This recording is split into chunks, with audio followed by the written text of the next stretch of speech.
Thus the heavens and the earth were finished, and all the host of them. And on the seventh day God ended his work which he had made, and he rested on the seventh day from all his work which he had made.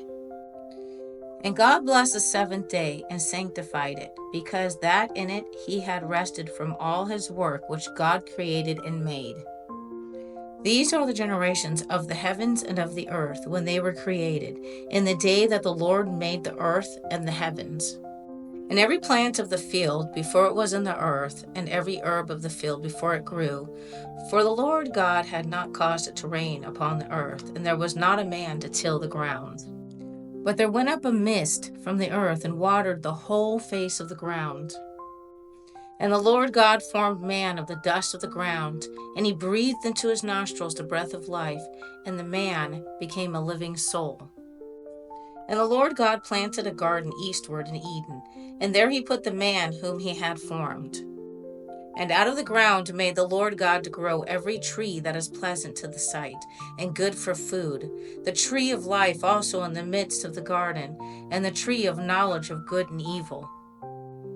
And a river went out of Eden to water the garden, and from thence it was parted, and became into 4 heads. The name of the first is Pison, that is it which compasseth the whole land of Havilah, where there is gold.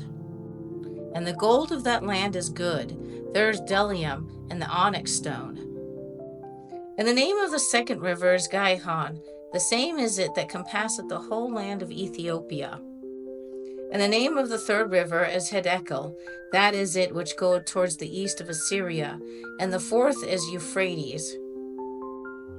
And the Lord God took the man, and put him into the garden of Eden to dress it, and to keep it. And the Lord God commanded the man, saying, Of every tree of the garden thou mayest freely eat. But of the tree of the knowledge of good and evil thou shalt not eat of it, for in the day that thou eatest thereof thou shalt surely die. And the Lord God said, It is not good that man should be alone. I will make a helpmeet for him. And out of the ground the Lord God formed every beast of the field and every fowl of the air, and brought them unto Adam to see what he would call them. And whatsoever Adam called every living creature, that was the name thereof.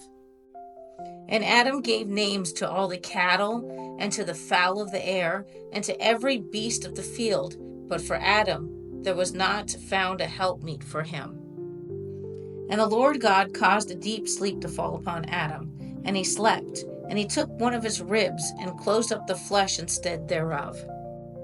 And the rib which the Lord God had taken from man made he a woman, and brought her unto the man. And Adam said, This is now bone of my bones, and flesh of my flesh. She shall be called woman, because she was taken out of man. Therefore shall a man leave his father and his mother, and shall cleave unto his wife, and they shall be one flesh.